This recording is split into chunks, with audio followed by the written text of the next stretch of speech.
Hey everyone, स्वागत है आपका एक और नई वीडियो के अंदर। तो आज की इस वीडियो के अंदर हम देखेंगे कि कैसे एक वेबसाइट काम करती है, चाहे वो एक वेबसाइट हो या फिर वो एक वेब एप्लीकेशन हो। एंड आपको लगता है कि वेबसाइट और वेब ऐप दोनों एक ही होता है, तो आप गलत हो।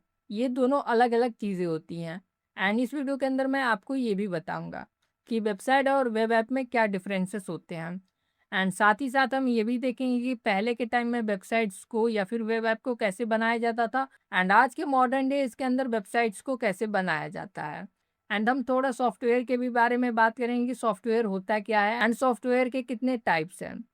ये वीडियो काफ़ी ज़्यादा इंटरेस्टिंग होने वाली है, बट उससे पहले आप चैनल को सब्सक्राइब एंड वीडियो को लाइक कर लेना। बिना कोई देरी के इस वीडियो को हम स्टार्ट करते हैं। तो सबसे पहले हम ये समझ लेते हैं कि एक वेबसाइट और एक वेब ऐप के अंदर क्या डिफरेंस होता है। तो मैं यहाँ पे लिखूंगा वेबसाइट एंड यहाँ पर वेब ऐप। ठीक है। देखो, जो हमारा वेब ऐप होता है इसके अंदर इंटरेक्शन बहुत ज़्यादा होता है। ठीक है। इंटरेक्शन मीन्स कि लेट्स से कोई यूज़र है। ठीक है। लेट्स से यहाँ पर कोई प्लेटफॉर्म है, यहाँ पर कोई यूज़र है।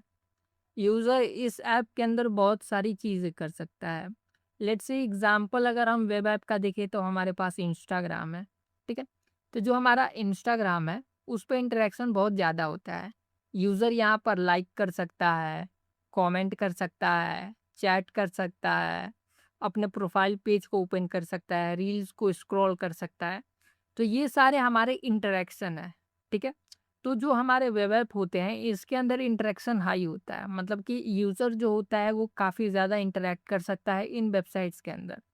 बट जो हमारी वेबसाइट होती है, ये लेट्स से कि कोई बिजनेस को प्रेजेंट करने के लिए वेबसाइट को बनाया जा सकता है, या फिर कोई प्रोडक्ट है, लेट्स से कि हमारा एप्पल का फ़ोन आ रहा है, तो जस्ट मैं क्या कर सकता हूँ कि अपने प्रोडक्ट के बारे में इंफॉर्मेशन डालकर कोई वेबसाइट बना सकता हूँ। तो यहाँ पर प्रोडक्ट का एक इंट्रो टाइप का वेबसाइट को कहा जा बनाया जा सकता है। एक वेबसाइट ऐसी हो सकती है जिस पे कि हमारे पास सिंपल सी चीज़ें हो, वहाँ पर जस्ट हमें यूज़र से कुछ रिव्यू लेना हो अपने प्रोडक्ट के बारे में, तो मैं वहाँ पर अपना कॉन्टैक्ट फॉर्म रख सकता हूँ, प्लस मैं वहाँ पर कुछ इमेजेस रख सकता हूँ। तो ये हमारी एक वेबसाइट की कैटेगरी में आती है। बट जो हमारे वेब ऐप होते हैं, उनके अंदर इंटरेक्शन बहुत ज़्यादा होता है। अगर हम वेब ऐप का और एग्ज़ाम्पल लें तो हमारे पास फ़ेसबुक होगा, हमारे पास यूट्यूब होगा, हमारे पास गूगल ड्राइव होगा। तो ये सारे हमारे एक वेब ऐप होते हैं। ठीक है? जिस पे हमारे इंटरेक्शन बहुत ज़्यादा होता है। तो अब हम नेक्स्ट चीज़ देख लेते हैं कि सॉफ्टवेयर और एक वेबसाइट के अंदर क्या डिफ़रेंस होता है। तो लेट्स से कि यहाँ पर मैं लिखूँगा सॉफ्टवेयर एंड यहाँ पर वेबसाइट। ठीक है? तो सॉफ्टवेयर जो होते हैं इसको हमें सबसे पहले क्या करना होता है कि इसको इंस्टॉल करना पड़ता है। ठीक है। बट किसी भी वेबसाइट को हम एक्सेस कर सकते हैं थ्रू द इंटरनेट। ठीक है। अगर हमारे पास इंटरनेट है तो हम किसी भी वेबसाइट को खोल सकते हैं। सेकंड चीज़ ये होती है कि किसी भी वेबसाइट को हमें ओपन करने के लिए हमें एक चीज़ की ज़रूरत पड़ती है जो कि है ब्राउज़र। ठीक है। बट सॉफ्टवेयर्स के अंदर ऐसा कुछ नहीं होता, हमें सबसे पहले उसको इंस्टॉल करना पड़ता है। एंड जो हमारे सॉफ्टवेयर्स होते हैं वो हमारे सिस्टम के रिसोर्सेज को खाते हैं। जैसे कि लेट्स से हमारे पास रिसोर्स हो गया हमारा स्टोरेज, हमारे पास सीपीयू। ठीक है। हमारे पास रैम। सीपीयू डेस्कटॉप के केस में हमारा हो गया, अगर डेस्कटॉप सॉफ्टवेयर है तो। अगर मोबाइल सॉफ्टवेयर है तो हमारे पास रैम खाएगा। बट जो वेबसाइट के अंदर होता है वो वेबसाइट्स हमारा रैम सीपीयू उससे उसको कोई मतलब नहीं है। जो भी रिसोर्सेस है वो हमारा ब्राउज़र एप्लीकेशन, ठीक है, ब्राउज़र एप्लीकेशन जो होता है वो हमारा खाएगा। बट जो हमारी वेबसाइट है वो ज़ीरो, मतलब 0% पीसी का रिसोर्सेस को लेगी। बट जो सॉफ्टवेयर्स होते हैं वो जितना उनको रिसोर्सेस चाहिए होता है वो उतना लेते हैं। एंड जो हमारी वेबसाइट्स होती हैं वो मेजरली 2 टाइप्स की होती हैं। पहला है हमारा स्टैटिक और सेकंड है हमारा डायनेमिक। ठीक है? तो इसको भी हम समझते हैं। तो जो हमारी स्टैटिक वेबसाइट्स होती हैं, उनके अंदर क्या जो कंटेंट होता है, वो सेम होता है। ठीक है? बट जो डायनेमिक वेबसाइट्स होती हैं, इनके अंदर कंटेंट चेंज होता है। ठीक है? यूज़र के हिसाब से। तो यहाँ पर यूज़र के हिसाब से, ठीक है। लेट्स से कि कोई यूज़र है राम, कोई है श्याम, ठीक है। अगर राम और श्याम दोनों ही लेट्स से कि यहाँ पर एक वेबसाइट है लेट्स से फॉर्म.com, ठीक है। दोनों ने इस वेबसाइट को ओपन किया, तो ये वेबसाइट दोनों के लिए सेम ही रहेगा। जो कंटेंट राम को दिख रहा है, वो कंटेंट श्याम को भी देखने को मिलेगा। बट लेट्स से वो एक डायनेमिक वेबसाइट होती है। डायनेमिक मीन्स लेट्स से मैं यहाँ इंस्टाग्राम का एग्जांपल लूँगा। तो दोनों ने अपना प्रोफाइल पेज को ओपन किया, ठीक है। तो दोनों को अपना-अपना प्रोफाइल पेज देखने को मिलेगा। राम को राम का और श्याम को श्याम का। अगर राम ने रील्स वाले सेक्शन पे गया तो राम को अलग रील दिखेंगी, श्याम को अलग रील दिखेंगी। तो ये क्या होता है, ये हमारा एक डायनेमिक वेबसाइट होता है। मतलब डायनेमिक में जो कंटेंट होता है वो चेंज होता है यूज़र के हिसाब से। अगर यूज़र ए है तो यूज़र ए के लिए दिखेगा, बी है तो बी के लिए दिखेगा, ठीक है। एंड नेक्स्ट चीज़ ये होती है कि जो हमारे सॉफ्टवेयर्स होते हैं, लेट्स से मैं यहाँ सॉफ्टवेयर को बताऊँगा, ठीक है। तो यहाँ पर मैं लिख दूँगा सॉफ्टवेयर, ठीक है। सॉफ्टवेयर के कुछ टाइप्स। देखो मेजरली हमारे पास 2 ही टाइप्स के सॉफ्टवेयर होते हैं।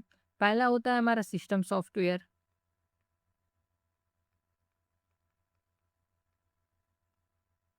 सेकंड होता है हमारा अ, एप्लीकेशन सॉफ्टवेयर।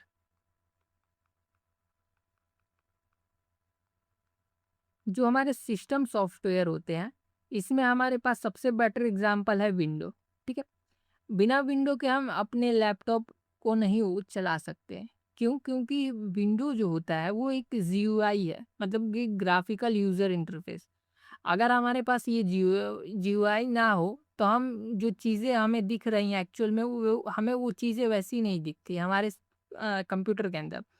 आप देखते हो कि हमारे पास नीचे कुछ नेविगेशन करके आ रहा है जहाँ पे अलग-अलग चीज़ें हैं। जैसे कि मेरे पास यहाँ पे फाइल मैनेजर है, यहाँ पर ब्राउज़र है मेरा, यहाँ पर मेरा फ़ोटोशॉप है। तो ये सारी चीज़ें जीयूआई के थ्रू आती हैं, ठीक है? जीयूआई को हम ग्राफिकल यूज़र इंटरफ़ेस कहते हैं, ठीक है? Graphical user interface. And second चीज़ है हमारे पास सिस्टम सॉफ्टवेयर के अंदर मैक ओएस। अगर मैक ओएस नहीं होता तो हम जो चीज़ें हमें दिख रही हैं अपने पीसी के अंदर जहाँ से हम पीसी को स्टार्ट करते हैं, फाइल को क्रिएट करते हैं, फ़ोल्डर का आइकन हमें देखने को मिल रहा है, ये सब जीयूआई के थ्रू आ रहा है। अगर हमारे पास जीयूआई ना हो तो ये सारी चीज़ें हमें नहीं देखनी पड़ेंगी को मिलेंगी। उसके लिए हमें सीएलआई को यूज़ करना पड़ेगा। CLI means command line interface. ठीक है? अगर आप लिनक्स यूज़ करते हो तो आपको पता होगा कि लिनक्स एक सीएलआई है। मतलब इसके अंदर हमें कमांड्स के थ्रू सारी चीज़ों को करनी पड़ती है। बट जीयूआई के अंदर हम जो भी चीज़ें हैं हमें ग्राफ़िकल चीज़ें हमें देखने को मिलती है उसके हिसाब से हम कर सकते हैं। एंड एप्लीकेशन सॉफ्टवेयर्स के अंदर हमारे पास इंस्टाग्राम हो गया या फिर हमारे पास फ़ेसबुक हो गया, हमारे पास यूट्यूब हो गया। ठीक है, ये सारे हमारे एप्लीकेशन सॉफ्टवेयर हैं। तो हमने अभी तक क्या-क्या देख लिया है, तो जस्ट मैं आपको एक बार रिवीजन करा देता हूँ। तो हमने यहाँ पर सबसे पहले ये समझा कि वेबसाइट क्या है और एक वेब ऐप क्या है। तो जो हमारे वेब ऐप हैं उसके अंदर इंटरेक्शन बहुत ज़्यादा होता है एंड जो वेबसाइट्स होती हैं वो किसी बिज़नेस या फिर प्रोडक्ट के इंट्रो के लिए बनाया जाता है। पर जो वेब ऐप होती हैं उसको इंटरेक्शन के लिए बनाया जाता है। जो सॉफ्टवेयर्स होते हैं हमारे उसको हमें इंस्टॉल करना पड़ता है, वो हमारे डिवाइस के रिसोर्सेज़ को खाते हैं, जैसे कि सीपीयू, रैम, स्टोरेज वगैरह। एंड जो वेबसाइट्स होती हैं उनको हमें एक्सेस करने के लिए एक इंटरनेट चाहिए होता है और सेकंड चीज़ हमें ब्राउज़र चाहिए होता है। एंड स्टैटिक और डायनेमिक में मैंने डिफरेंस बताया कि स्टैटिक के अंदर कंटेंट सेम रहता है सारी यूज़र्स के लिए, बट डायनेमिक के अंदर ऐसा कुछ नहीं होता। डायनेमिक का एग्ज़ाम्पल लेट्स से आप इंस्टाग्राम को ले सकते हो एंड स्टैटिक के अंदर आप एग्ज़ाम्पल ले सकते हो विकिपीडिया का। विकिपीडिया का जो कंटेंट है वो सारे यूज़र के लिए सेम होता है। बट इंस्टाग्राम के अंदर हर यूज़र के लिए कंटेंट सेम नहीं होता। ठीक है? तो ये हमारा एक डायनेमिक वेबसाइट है। एंड सॉफ्टवेयर्स के में भी मैंने टाइप्स बताए कि एक सिस्टम सॉफ्टवेयर होता है और एक एप्लीकेशन सॉफ्टवेयर होता है। सिस्टम सॉफ्टवेयर जो कि सिस्टम पे काम करते हैं जैसे कि हमारे पास विंडो हो गया, मैक हो गया और उबंटू भी हो गया। ये हमारे सिस्टम सॉफ्टवेयर हैं। एप्लीकेशन सॉफ्टवेयर के अंदर हमारे पास इंस्टा, फेसबुक, यूट्यूब है। ठीक है? तो ये हमारे एप्लीकेशन के बारे में हमने थोड़ा-सा इंट्रोडक्शन अपना ले लिया। तो अब हम समझते हैं कि वेबसाइट कैसे काम करती है। ठीक है? लेट्स से यहाँ पर आप सर्च करते हो कोई वेबसाइट, अगर मैं यहाँ पर अमेज़न का एग्ज़ाम्पल लूँ, ठीक है? तो लेट्स से ये हमारा यूज़र है, जिसको कि हम क्लाइंट भी बोल सकते हैं, ठीक है? तो इस क्लाइंट ने या फिर यूज़र ने क्या किया कि अपने ब्राउज़र, ठीक है? यहाँ पर सबसे मेन रोल आता है ब्राउज़र का। लेट्स से ये हमारा फायरफॉक्स या फिर क्रोम है। यहाँ पे इसी यूज़र ने सर्च किया एक वेबसाइट को, लेट्स से यहाँ पर मैं लिखूँगा अमेज़न, ठीक है? अमेज़न डॉट इन, यहाँ पर इसको सर्च किया। तो अब क्या होता है, ब्राउज़र जाएगा इसके सर्वर के पास, जो भी अमेज़न का सर्वर होगा या फिर जहाँ पे भी ये वेबसाइट जो है वो होस्ट हुई होगी, ठीक है? तो यहाँ सर्वर से क्या आएगा हमारे पास, एचटीएमएल, सीएसएस और जेएस फाइल्स आएँगी, ठीक है? ये 3 चीज़ें जो है उसका जो अमेज़न का जो सर्वर है वो हमें सेंड करेगा, ठीक है? अब जब ये आएगा हमारे पास ये एचटीएमएल, सीएसएस वाली फाइल्स, तो हमारा जो ब्राउज़र है वो इसको रेंडर करेगी, ठीक है? और रेंडर करके हमारे क्लाइंट को यहाँ पर दे देगी, ठीक है? तो ये हमारा एक छोटा-सा मतलब प्रोसेस चलता है। क्लाइंट ने रिक्वेस्ट किया और ये रिक्वेस्ट गया अमेज़न के सर्वर के पास, वहाँ से वेबसाइट आई और ब्राउज़र ने उसको रेंडर किया और फिर उसको यहाँ क्लाइंट को दे दिया। बट जो हम यहाँ पर यूज़र ने यहाँ पर जो सर्च किया है अमेज़न डॉट इन, ये क्या है? ये हमारा एक डोमेन है, ठीक है? इसको हम डोमेन कहते हैं, ठीक है? और जो ये डोमेन होता है, इस डोमेन के पीछे एक कहानी होती है। इस कहानी को कहते हैं हम आईपी एड्रेस, ठीक है? देखो किसी भी वेबसाइट के सर्वर का एक आईपी एड्रेस होता है, ठीक है? मतलब अगर मैं सच बोलूँ तो किसी भी वेबसाइट का एक आईपी एड्रेस होता है। एंड आईपी एड्रेस कुछ क्या होता है, जैसे कि यहाँ पर अगर मैं एक एग्जांपल लूँ तो आईपी एड्रेस कुछ रैंडम नंबर्स और कैरेक्टर्स का ऐसा कुछ घोल होता है, ठीक है? लेट्स से ये आर हो गया, पी हो गया, ऐसा कुछ हमारे पास होता है। तो किसी भी यूज़र के लिए ये जो आईपी एड्रेस है इसको याद रखना मुश्किल होता है। इसलिए हम डोमेन का यूज़ करते हैं। डोमेन हमारे पास सिंपल इंग्लिश वाली चीज़ें होती हैं जैसे कि गूगल डॉट कॉम, ठीक है? बट जब भी ये हम गूगल डॉट कॉम सर्च करते हैं तो हमारे पास एक डीएनएस नाम की चीज़ होती है, ठीक है? ये क्या करता है, इस डोमेन को लेता है और इसके आईपी एड्रेस के अंदर कन्वर्ट कर देता है। जो भी क्लाइंट है वो इस आईपी एड्रेस पे चला जाता है। मतलब कि इस बंदे ने यहाँ पर अमेज़न डॉट इन सर्च किया, तो यहाँ पर डीएनएस एक्टिव हुआ होगा और जो डीएनएस है इसके आईपी एड्रेस जो होगा वो वहाँ पर उसको सेंड कर दिया होगा। तो ये प्रोसेस चलता है किसी भी वेबसाइट को जब आप सर्च करते हो, ठीक है? अगर मैं नीचे समझाऊँ आपको, तो जो हमारी वेबसाइट्स होती हैं उनको मेजरली 3 टेक्नोलॉजीज़ से बनाया जाता है। हमारा एचटीएमएल, सीएसएस और जावास्क्रिप्ट, ठीक है? जब भी ब्राउज़र क्या करता है कि उसको फ़ाइल जो है वो भेजता है, वो इन्हीं 3 फ़ाइल्स के अंदर चीज़ें आती हैं। हमारे पास एचटीएमएल, सीएसएस और जावास्क्रिप्ट आता है और ब्राउज़र उसको रेंडर करता है। और जो हमारी वेबसाइट्स होती हैं, आज से अगर आप कुछ टाइम पहले देखोगी, जो हमारी वेबसाइट्स बनती थी, अगर मैं पहले की बात करूँ लेट्स से 1995 की या फिर 1994 की, तो हमारे पास पीएचपी करके टेक्नोलॉजी थी, ठीक है? जिसके अंदर हम क्या करते थे, अपने एचटीएमएल के अंदर ही हम सर्वर का कोड लिखते थे, ठीक है? हमारे पास सर्वर था, हम एचटीएमएल के अंदर ही सर्वर का कोड लिखते थे। मतलब कि अगर लेट्स से कि हमारी जो पहले की जो वेबसाइट्स बनती थी, उसमें क्या होता था कि यहाँ पर अगर मैं 2005 में आऊँ, तो हमारे पास जेंगो था, ठीक है? तो जेंगो ने क्या किया, जेंगो के अंदर टेम्पलेटिंग सिस्टम था, ठीक है? मैं जस्ट आपको बताऊँगा, आपको ये सर से ऊपर जा रहा होगा तो, ठीक है? तो समझो, जो हमारे पहले के टाइम में जो वेबसाइट्स थी, उनके 2 मेजर पार्ट्स होते थे, ठीक है? हमारे पास एक फ्रंट एंड है और सेकंड होता था बैक एंड, ठीक है? और इन्हीं दोनों को एक ही के अंदर कंबाइंड कर दिया जाता था। मीन्स कि लेट्स से हमारे पास जेंगो का अगर हम जेंगो की अगर हम बात करें तो जेंगो क्या था, एचटीएमएल था, ठीक है? तो एचटीएमएल हमारा फ्रंट एंड हो गया और बैक एंड के अंदर क्या था हमारे पास, पीएचपी। तो इन दोनों को कंबाइन करके चीज़ें बनाई जाती थी और जेंगो में भी वही चीज़ था। हमारे पास जब भी हम सर्वर का कोड लिखते थे, लेट्स से ये सर्वर का हमारा कोड है, इसके अंदर हमारे पास जो टेम्पलेटिंग वाला सिस्टम था, इस टेम्पलेटिंग सिस्टम के अंदर हम अपना HTML का कोड लिखते थे, ठीक है?